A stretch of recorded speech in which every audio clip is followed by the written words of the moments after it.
Bonjour à tous, je suis Outcast et aujourd'hui on va s'occuper de la licence de Game Workshop Warhammer 40 000.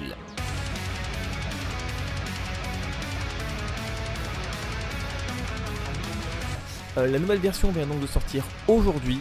Nous sommes donc le samedi 10 juin 2023. La V10 est donc précommandable sur le site de Game Workshop. Et donc aujourd'hui on va s'intéresser donc à cette licence et savoir comment donc se déroule une partie et comment on peut gagner justement une partie de Warhammer 40 000.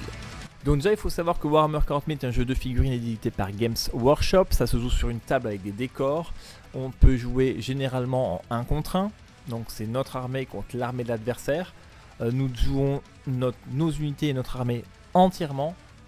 Puis l'adversaire joue entièrement son armée. C'est un jeu donc d'objectifs. Il y a des missions à réaliser et dans ces missions ça nous rapporte des points qui nous permettent donc de remporter la partie. Donc tout d'abord, avant même de s'occuper des nouvelles datasheets, des nouvelles unités, même des nouvelles armées, on va essayer de décortiquer quelque chose qui est très important pour moi.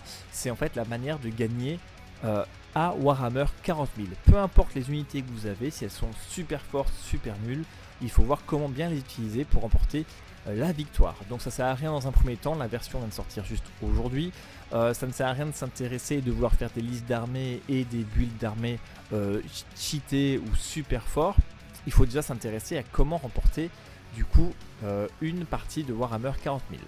Donc pour ceci, on va s'occuper des pions objectifs. Donc si vous voulez, lorsque vous faites votre partie, vous choisissez votre scénario avec le déploiement et dessus vous allez pouvoir déplacer et placer surtout des pions objectifs.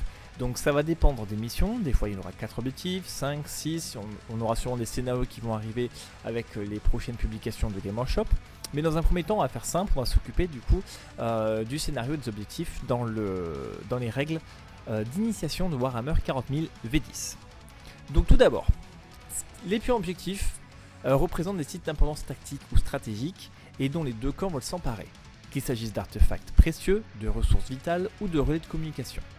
Si la mission utilise des pions d'objectifs, elle précisera leur emplacement sur le champ de bataille. On peut les représenter avec n'importe quel pion adéquat, mais nous recommandons d'utiliser des pions ronds de 40 mm de diamètre. Donc l'éditeur de jeu nous conseille déjà de mettre des pions sur socle de 40 mm. D'accord ?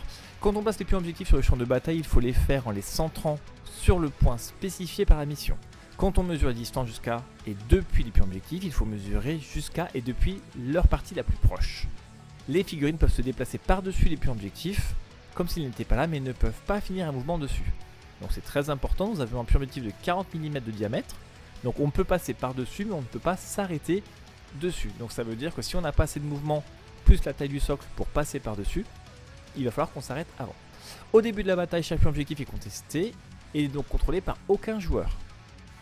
Pour contrôler un pion objectif, un joueur doit déplacer des figurines à portée du pion.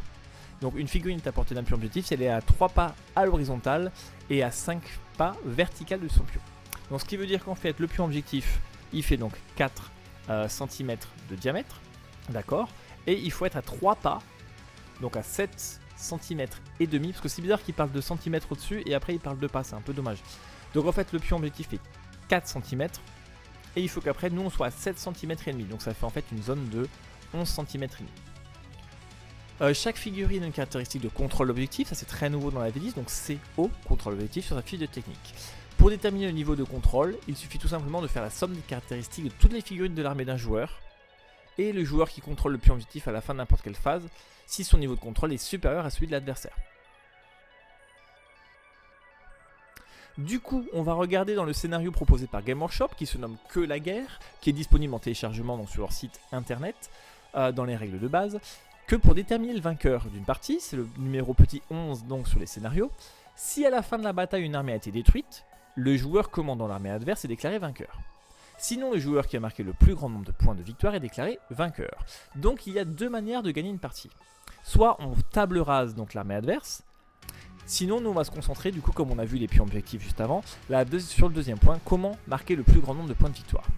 Donc c'est très simple, pour cela on va regarder donc le point numéro 2, les objectifs de mission, capture et contrôle. Donc à partir du deuxième round de bataille, À la fin de la phase de commandement de chaque joueur, le joueur dont c'est le tour marque un point de victoire pour chaque pion objectif qu'il contrôle, jusqu'à un maximum de 3 points par tour. Donc la façon de contrôler les pions objectifs est détaillée, page 58, c'est ce qu'on a vu juste avant.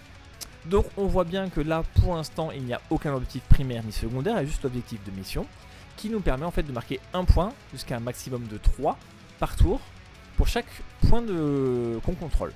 Et pour les contrôler, il faut avoir des unités avec le plus de valeur de contrôle dessus. Et enfin, dernier point très important sur les objectifs et la façon dont on crée notre champ de bataille, c'est que les joueurs placent chacun à leur tour un pion objectif, que chaque pion objectif doit être placé à plus de 6 pas de tout bord de table, et à plus de 9 pas des autres pions objectifs. Donc la chose qui différencie vraiment cette nouvelle version, c'est que du coup c'est les joueurs qui placent alternativement leurs objectifs et quelle distance à respecter sur le champ de bataille. Donc rien que ça déjà, ça peut vraiment influencer la manière de construire nos listes d'armées. Voilà, merci à tous et je vous dis à bientôt pour une prochaine vidéo sur cette V10 de Warhammer 40 000. Ciao.